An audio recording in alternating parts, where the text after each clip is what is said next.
Welcome back to my YouTube channel. So guys, kung hindi ka pa nakasubscribe sa aking YouTube channel, please don't forget to subscribe and click mo na rin yung notification bell dyan para updated ka sa mga susunod kong video. So guys, paano nga ba natin mapapanatiling matatag ang ating relasyon?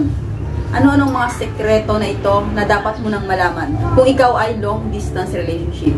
So dito sa video ko na to, isi-share ko ang aking mga sekreto. So guys, simulan na natin. Let's start! So guys, kung gusto mong maging matatag ang iyong relasyon, so dapat mo tong gawin tong unang bagay na ito. Number 1 ay be honest and don't lie. So napaka-importante sa isang relasyon ang pagiging matapat sa isa't isa. You may not to believe it, but the moment you start lying, your partner will start to feel that something is wrong. Kapag nagawa mo na magsinungaling minsan, kailangan mo nang baguhin yun. Dahil guys, kung nakalusot ka sa umpisa, I'm sure, susunod hindi na yan, syempre. 2, 3 o 4 na pagsisinungaling, I'm sure, mapapansin niya na yun. Ang pagiging honest sa isa't isa ay napakalaking tulong para maging matatag ang iyong relasyon. At hindi rin maganda sa isang relasyon na may nililihim kayo sa isa't isa. So, kailangan maging open up about yourself. Kailangan nyo maging open sa isa't isa. Ang isang relasyon na puno ng katapatan ay sigurado magiging matatag yan at magtatagal. And number 2, be creative and consistent with communication. So, napaka-importante niyan guys. Message daily is not enough to show that you love them. Kailangan nating mag-isip o gumawa ng ibang paraan para patunayan na mahal natin sila. So, message daily is not enough. At kailangan mo mag-send ng audio message, video call, or kailangan mo mag-send ng mga picture, or mga video na pinapakita mo sa kanya kung anong ginagawa mo araw-araw. So, katulad ko guys, no, lagi kong ini-inform ang aking boyfriend saan ako pupunta. Katulad ng, pupunta ako ng palengke, kasama ko yung nanay ko, kasama ko yung sister ko, bibili kami ng ganito sa mall. Tawid ako ng kalsada, sinasabi ko sa kasanya yan. Alam mo yung naka-inform lahat ng mga bagay na ginagawa mo. Parang kasama mo siya. Yung tipong guys na kahit long distance relationship kayo, hindi nyo naramdaman sa sarili nyo na sobrang layo nyo sa isa't isa. Parang pakaramdam mo katabi mo lang siya. Parang pakaramdam mo napakalapit niya lang. Kaya ini-inform mo siya sa mga bagay na ginagawa mo. Oo, long distance relationship kami, pero kahit minsan hindi ko inisip na malayo siya sa akin. Lagi ko lang iniisip na malapit lang siya sa akin. Kaya napakadali sa akin inform siya sa mga bagay na kadalasang ginagawa ko everyday. So katulad ng my love, pupunta ako ng palengke, ako ng mall. So nandito ako sa school. Yung mga ganyang bagay, ini-inform ko siya sa lahat ng bagay. So nagiging updated siya about me. So ganoon din siya kung ano yung ginagawa niya. Nandito na ako sa trabaho ko.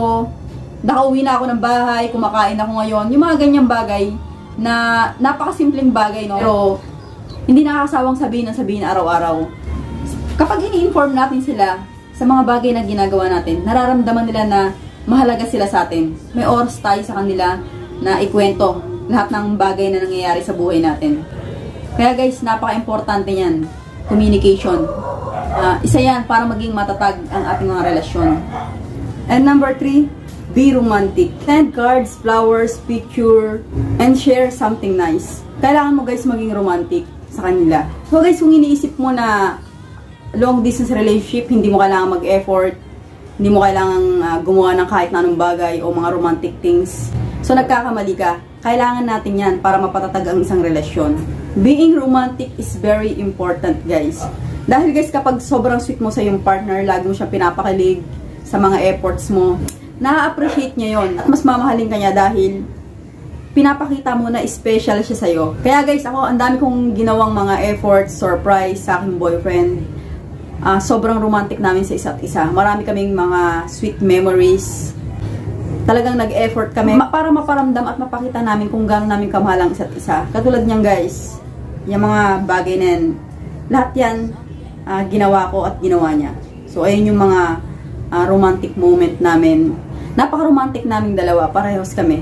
Dahil tuwing may mga special day kami na dumarating, talagang pinaghahandaan namin yun.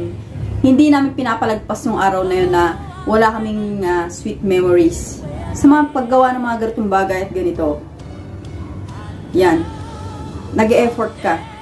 Pag nakita niyang gumagawa ka ng mga ganyan, na talagang pinaghihirapan mo, no? So, paggawa ng ganyan, mapapakita mo na romantic ka sa kanya. At hindi lang yan, marami pang bagay na pwedeng gawin para mapakita mo ang pagiging romantic mo. And number 4, guys, trust. Napaka-importante na itong bagay na ito, pagtitiwala. Lalong-lalo na kapag LDR kayo, napaka-importante nito. So, kailan nga ba tayo dapat nang magtiwala sa ating karelasyon? Kapag nakita mo yung boyfriend or girlfriend mong sobra na yung pag-e-effort sa'yo para lang mapasaya ka, sinashare niya sa'yo yung mga nangyayari sa abot sa buhay niya. Naramdaman mo yung ikaw na yung buhay niya, sa'yo na yung umiikot ang mundo niya. Hindi kompleto yung araw niya pag hindi niya nasasabi sa'yo yung mga nangyayari sa buhay niya every single day. So guys, maybe it's time to give your trust. Dahil napaka-importante ng tiwala sa isang relasyon. Ang sabi nga nila, if there's have no trust, there's have no love. Mas matimbang pa rin ang pagtitiwala kaysa sa pagmamahal. And number 5, share hobbies with each other. Kailangan mong i-share yung mga hobbies mo sa kanya, kung ano yung favorite song mo, movies, or sports. So, kailangan niyang malaman yun kasi yun yung isang paraan para mapatatag ang inyong relasyon. Magkakaroon kayo ng maraming conversation araw-araw sa pamamagitan ng pagtatanong ng mga about yourself, about his self, about his family. So, guys, kailangan mong malaman yan. Number 6, guys. So, tanggalin mo yung ego mo. Hindi maganda sa isang relasyon yan. So, kailangan, kung gusto mo mapatatag ang inyong relasyon, dapat walang ego. Tanggalin mo yung ego. So, dapat wala kayong ego. Yung bang tipong, guys, lahat naman ng relationship, alam ko, mayroong misunderstanding, is part of relationship. So, ang kailangan na natin, guys, kapag nagkaroon tayo ng problema, hindi pagkakaunawaan. So, kailangan ayusin natin kagad yan. Kung may ego ka, kailangan mo tanggalin yan. Nagkaroon tayo ng tampuhan, problema, away. So, kailangan nating ayusin agad yan, no? Kailangan mo laging itapon yung ego mo. So, kung talagang mahal mo yung boyfriend or girlfriend, so, kaya-kaya mo tanggalin yung ego mo. Na guys, sa tingin mo, tama ka at siya yung mali. So, kailangan mo pa rin manghingi ng sorry kung talagang gusto mong maging maayos yung relasyon nyo. Hindi yung siya lang lagi nagsorry sa'yo. Dapat ka rin mag-sorry. So, kailangan pares kayo dapat na humble sa isa't isa. Kung gusto mong tumagal ang iyong relasyon, tanggalin mo yung ego. So, I'm sure, tatagal at titibay ang inyong relasyon. So guys, katulad namin ng boyfriend ko, pag may simpleng bagay kami pinag-awayan, hindi namin pinapalagpas yung isang gabi na hindi kami magkabate. Inaayos na namin yan bago matulog. Isan nga guys, no? Hanggat hindi pa kami nagkakaayos, hindi kami natutulog. Talagang gising kami parehas magdamag. Nag-aantayan kami kung sino yung unang mag-chat. Hanggat inaabot na kami ng umaga, hindi kami natutulog. Ganyan kami ng boyfriend ko, no? Yung bang tipong hindi kami natutulog, no? Talagang inaayos namin yan. Hindi namin pinapatagal yan ng 24 hours. Magkabati na kami, okay na kami. Pinag-uusapan talaga namin kung anong problema mo, anong ginawa kong mali. So, dapat maging open kayo sa isa't isa. Kasi guys, kapag pinapairal yung ego mo, so, hindi maganda yan. Lalaki yung inyong problema. Lalaki yung problema nyo, no? Imbis na simpleng bagay lang, maliit na bagay lang. Dahil sa ego mo, lumaki tuloy yung problema nyo. Tapos magkakos ng breakup. So, hindi maganda. Kung gusto mo talagang tumatag ang inyong relasyon, dapat walang ego. Sana nakatulong ako sa inyo. At sana nagustuhan nyo tong video na ito. So guys, don't forget to subscribe my YouTube channel. So guys, good luck.